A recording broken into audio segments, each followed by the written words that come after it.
Hello दोस्तों, नमस्कार। Exam wisdom team की तरफ से आप सभी का स्वागत है। मेरा नाम है आकाश श्रीवास्तव। तारीख है आज 15 अक्टूबर 2022 और हम बात कर रहे हैं द हिंदू के एडिटोरियल क्रक्स को सरल हिंदी व्याख्या के साथ समझने की।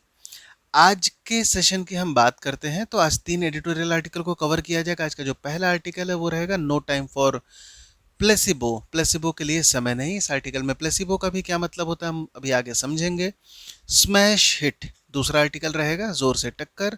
And in the last article we will discuss do not ignore the role of women livestock farmer. महिला पशुपालक की भूमिका को नजरअंदाज न करें। आगे बढ़ने से पहले एक बात को क्लियर कर देता हूँ, जो भी हिंदी अनुवाद है उसके लिए गूगल ट्रांसलेशन का इस्तेमाल किया गया। ऐसे में शब्दार्थ और भावार्थ की भिन्नता को कमेंट बॉक्स में ज़रूर इंगित कीजिएगा।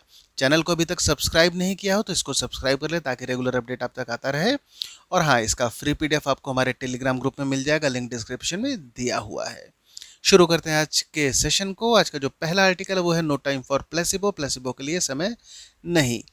India has to work harder on its image of having an independent drug regulator. Bharat को एक स्वतंत्र दवा नियामक की अपनी छवि पर कड़ी मेहनत करनी होगी।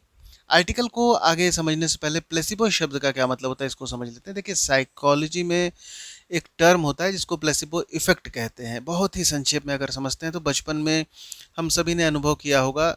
जैसे मान लीजिए कि पेट दर्द हुआ, सर दर्द हुआ, उसके लिए दवा मांगने गए तो कई बार मम्मी पापा या किसी बड़े बुजुर्ग ने हमको सिंपल मीठी सी कोई होम्योपैथ की गोली दे दी।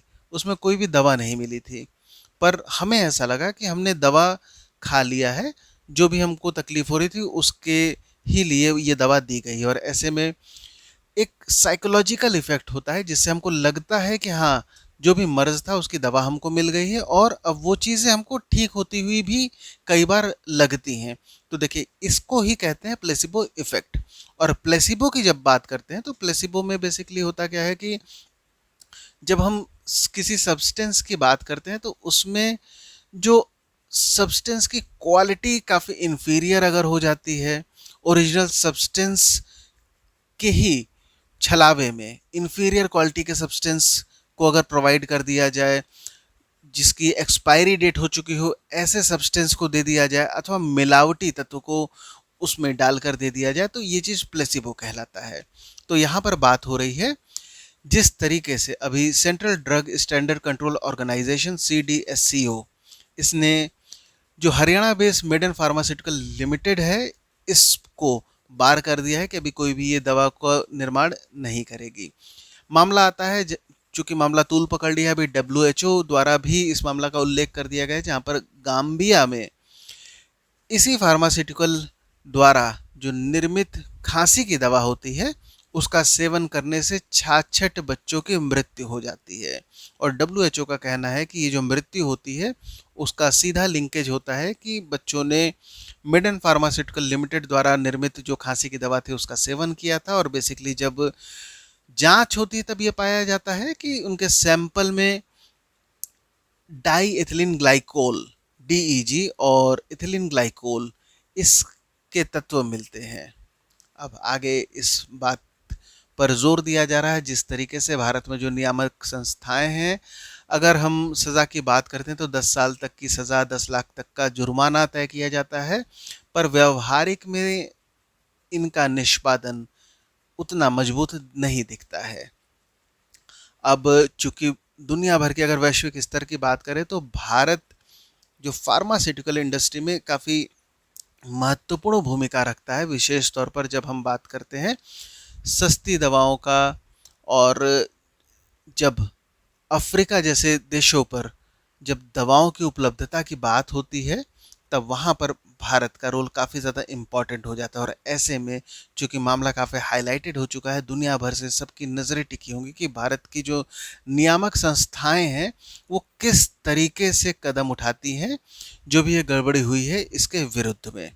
हालांकि जिस तरीके से भारत में भी शुरुआती प्रतिक्रियाएं आ रही हैं वो काफ़ी ज़्यादा उत्साहवर्धक नहीं दिख रही, क्योंकि ऐसे आश्वासन मिल रही है कि जो दवाएं थी वो केवल गाम्बिया में निर्यात के लिए इनको मंजूरी दी गई थी, न कि भारत में बिक्री के लिए, जो कि कहीं से भी बेहतर तर्क नहीं दिखते हैं।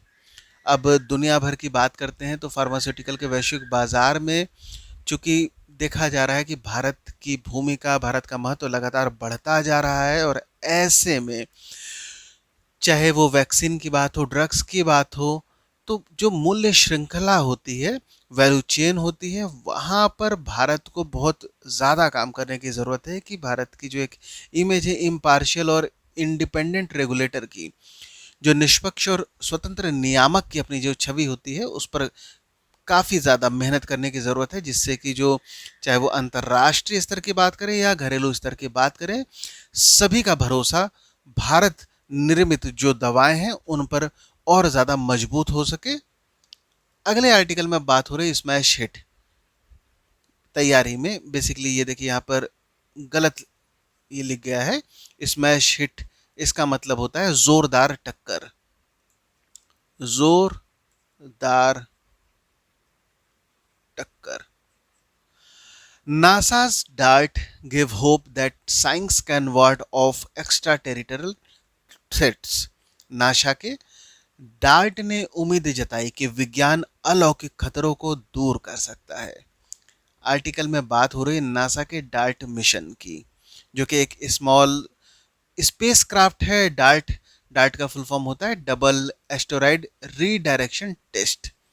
इसमें एक स्मॉल जो एक एस्टेरॉयड होता है, क्षुद्र, जिसको एस्टेरॉयड का मतलब कहते हैं क्षुद्र ग्रह, जो कि डिमोर्फोस 160 मीटर चौड़ा ये क्षुद्र ग्रह है, जो कि एक दूसरे बड़े जो एस्टेरॉयड है डिडिमोस, उसका ये परिक्रमा कर रहा है, और ये दोनों ही मिलकर सूरज के चक्कर लगा रहे हैं। बेसिकली पृथ्वी से काफ़ी ज़्यादा दूर है, और पृथ्वी से इन दोनों ही जो एस्टेरॉयड है उनसे कोई भी खतरा नहीं है।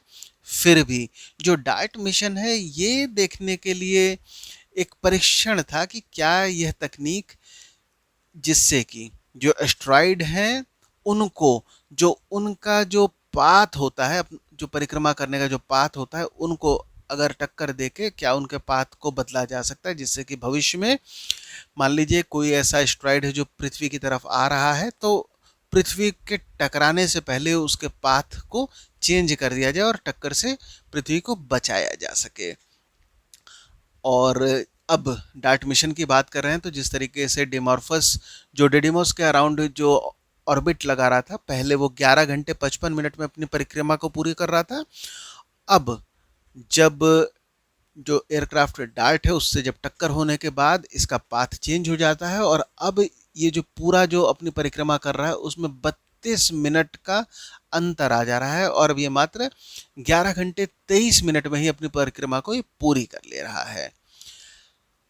आर्टिकल में ये भी बात कही जा रही है कि अकेले अमेरिका ही ऐसा नहीं है जो इस तरीके का परीक्षण कर रहा है, बल्कि चीन भी 2026 में प्लान कर रहा है कि 40 मीटर चौड़े एक क्षुद्र ग्रह जिसका नाम है 2020 PN1, इसको चीन डिफ्लेक्ट करने का प्लान कर रहा है। और आगे ये भी बात कही जा रही है कि इस तरीके की तकनीक को विकसित करने की आवश्यकता इसलिए भी है क्योंकि एक छोटे से भी जो एस्टेरॉयड होते हैं, अगर पृथ्वी से टक्कर हो जाए तो काफ़ी गंभीर परिणाम दे सकते हैं। इसमें उदाहरण भी दिया जा रहा है, जिस तरीके से चिकसुलुप क्रेटर जो कि बन गया है एक अब 10 किलोमीटर जो चौड़ा एस्टेरॉयड, जो पृथ्वी पर 66 मिलियन साल पहले गिरता है, उससे ये इस क्रेटर का निर्माण हो जाता है। और सबसे दुख की बात ये होती है कि जब एस्टेरॉयड पृथ्वी पर गिरता है तो उस समय जो 75% जो जीवन था वो भी नष्ट हो जाता है। और ऐसे में आगे ये भी बात कही जा रही है कि मात्र जो 100 मीटर का चौड़ा अगर एक एस्टेरॉयड, एक क्षुद्रग्रह पृथ्वी से टकराता है तो उसके प्रभाव में चेन्नई जैसा पूरा शहर नष्ट हो सकता है। आगे ये भी सवाल उठाया जा रहा है कि क्या इस तरीके की तकनीक का इस्तेमाल करके, मान लीजिए कोई एक एस्टेरॉयड है जो मिनरल रिच है, तो उसका जो भी पाथ है उसको डेविएट करके ऐसे पाथ पर लाया जा सकता है थोड़ा सा नज़दीक पृथ्वी के, जहाँ से जो मिनरल है उसका दोहन किया जा सके। हालांकि अभी वर्तमान में कोई भी देश इस उद्देश्य से इसको अपना कोई भी उद्देश्य स्पष्ट नहीं कर रहा है कि ऐसी भी संभावनाएं भविष्य में जताई जा सकती हैं। अंतिम आर्टिकल की अब हम बात करेंगे, do not ignore the role of women livestock farmer, महिला पशुपालक की भूमिका को नजरअंदाज न करें। Further, women needs to be included in all facets of livestock development, breeding, veterinary care, extension services, training और access to credit and markets. इसके अलावा महिलाओं को पशुधन विकास के सभी पहलुओं, प्रजनन, पशु चिकित्सा देखभाल, विस्तार सेवाओं, प्रशिक्षण या क्रेडिट और बाजारों तक पहुंच में शामिल करने की आवश्यकता है। आज अंतर्राष्ट्रीय ग्रामीण महिला दिवस भी है, 15 अक्टूबर को ये मनाया जाता है और उसी के उपलक्ष्य में ये जो आर्टिकल है इसका पूरा ध्यान महिला पशुपालक की भूमिका पर ही इर्द गिर्द इसके घूम रहा है। आर्टिकल में बात हो रही है जिस तरीके से 2018-19 में राष्ट्रीय आय आंकड़ों की जब बात होती है वहाँ पर 5% जो राष्ट्रीय आय में, और जिसमें कि जब कृषि जीडीपी की हम बात करते हैं तो उसके 28% कौन निर्माण करता है, इसको निर्माण करता है जो पशुपालन जो सेक्टर है वो। और लगातार ये ग्रोथ भी कर रहा है 7.9% से पिछले 6 साल के अगर हम आंकड़ों में बात करें, जबकि हम खेती की बात करते हैं, एग्रीकल्चर सेक्टर की बात करते हैं तो उसमें मात्र 2% की ही वृद्धि हो रही है। और अब ऐसे में जो लाइव स्टॉक सेक्टर होता है, चूंकि वहाँ पर महिलाओं की भूमिका काफ़ी ज़्यादा प्रमुख हो जाती है, ऐसे में उनकी भूमिका को नज़रअंदाज जो लगातार किया जा रहा है जो आंकड़ों में, अब समय आ गया है कि इससे आगे बढ़ा जाए, महिलाओं का जो रोल है उसको और ज़्यादा मुखरता के साथ उभारा जाए। अब चाहे वो प्रजनन क्षेत्र हो, पशु चिकित्सा देखभाल हो, विस्तृत जो सेवाएं होती हैं, क्रेडिट, लोन या बाजार तक पहुंच की बात हो, हर स्तर पर महिलाओं की भूमिका को आगे बढ़ाने की ज़रूरत है। आगे ये भी बात कही जा रही है जिस तरीके से लगभग 72% जो महिलाएं हैं, ग्रामीण महिलाओं की बात हो रही है, वो एग्रीकल्चर एक्टिविटीज़ से जुड़ी हुई होती हैं। और भारत की बात करते हैं तो बेसिकली महिलाओं की भूमिका, जो अगर लाइव स्टॉक की बात करते हैं तो जो इसमें कोऑपरेटिव डेयरी सोसाइटी की बात जब आती है तो वहाँ पर तो निश्चित तौर पर काफ़ी अच्छे तरीके से रिकॉग्निशन मिलता है। लेकिन जब पारंपरिक श्रम बल की बात करते हैं तो वहाँ पर महिलाओं को रिकॉग्निशन नहीं मिलता है। कई सारे कारण भी इसमें जताए जा रहे हैं। पहली बात, जो डेटा का जो कलेक्शन होता है वो काफ़ी छोटे समय पे होता है और कई बार जो औरतें होती हैं वो या तो घरेलू कार्यों में व्यस्तित होती हैं या अपनी प्रतिक्रियाएं वो देने में विफल रहती हैं, जिससे कि उनकी जो आवाज़ है वो जो नीति निर्माता है उनके तक नहीं पहुंच पाती है। अब आगे ये भी बात कहा जा रहा है कि अर्थव्यवस्था में जो महिलाएं हैं, जो भी आधिकारिक अनुमान है उससे 4 गुना अधिक लगी हुई हैं। और इसमें बात हो रही जिस तरीके से 12 मिलियन जो ग्रामीण महिलाएं हैं वो पशुपालन में लगी होती हैं, और ये सर्वे बता रहा है एम्प्लॉयमेंट एंड अनएम्प्लॉयमेंट सर्वे 2011-12, जबकि आंकड़े कहते हैं, सर्वे बताता है 12 मिलियन और अगर सही अंदाजा लग जाए तो लगभग 50 मिलियन के आसपास आता है। तो वही बात हो रही है कि लगभग जो आंकड़े हो रहे हैं उससे 4 गुना अधिक आबादी जो महिला है, ग्रामीण महिला की आबादी, वो पशुधन अर्थव्यवस्था में से जुड़ी हुई हैं। और भारत के फर्स्ट नेशनल टाइम यूज सर्वे की अगर हम बात करते हैं कि 24 घंटे में जो टाइम किस किस कार्य में महिलाओं का समय जाता है, तो ग्रामीण महिलाओं की बात हो रही तो लगभग 11% जो ग्रामीण महिलाएं हैं जिनकी संख्या तकरीबन तकरीबन 50 मिलियन के आसपास पहुंचती है, वो पशुपालन से संबंधित पाई जाती हैं। राष्ट्रीय पशुधन नीति की जब बात कही जा रही है, जिसका उद्देश्य है कि जो पशुधन उत्पादन है, उत्पादकता है, उसको वृद्धि किया जाए, और उसके हिसाब से लगभग 70% जब पशुधन की बात होती है तो ये जो श्रम है वो महिलाओं की तरफ से आता है। इसकी NLP policy, national live stock policy की बात करते हैं तो इसके एक गोल के रूप में महिला सशक्तिकरण भी दिखता है, पर इसमें अलग से महिलाओं से संबंधित कोई भी पॉलिसी या प्रोग्राम नहीं बनाया गया है। और इसमें ये भी बात कही जा रही है कि यही एक रीज़न है जो नीति निर्माता हैं उन तक जो महिला पशुपालन जो है वो एक वर्ग के रूप में उनकी पहचान नहीं हो पा रही है। अब इसमें कुछ कारण भी बताया जा रहा है, जिसमें पहला कारण दिखाया जा रहा है कि जब सर्वे होता है तो जो डेटा है वो फेल कर जाते हैं कि उसमें जो महिला हैं घरेलू तौर पर जो अपने दायित्वों का निर्वहन करती हैं और उसके साथ साथ में ही वो पशुपालन भी करती हैं, तो उनका जो आंकड़े हैं वो डेटा उसको कलेक्ट करने में विफल रहते हैं। इसके अलावा ये भी बात कही जा रही है कि जो किसानों तक जो विस्तृत सेवाएं हैं, जब उनकी बात महिला पशुधन किसानों तक पहुंचने की बात होती है तो वो भी दुर्लभ है। अब इसमें कुछ आंकड़ों की बात कही जा रही है कि जिस तरीके से 2021 में लगभग 80,000 जो पशुधन किसान हैं उनकी ट्रेनिंग की जाती है देश भर में, पर इसका नहीं पता लगता है कि उसमें से कितनी जो महिला पशुपालक थी उनकी ट्रेनिंग होती है। इसके अलावा आगे ये भी बात हो रही है जिस तरीके से जब बैंक से ऋण लेने की बात होती है तो महिलाओं की पहुंच इन तक कम होती है, क्योंकि ज़्यादातर मामलों में पुरुष ऐसे क्षेत्रों में ज़्यादा आगे देखने को मिल जाते हैं। इसमें किसान क्रेडिट कार्ड की बात कही जा रही, लगभग 15 लाख नए किसान क्रेडिट कार्ड 2020 से 22 में जारी किए गए, जो कि जो पशुधन होते हैं उनके खरीद के लिए थे, पर कितनी कार्ड महिलाओं को जारी किए गए इसका भी कोई जानकारी नहीं मिलता है।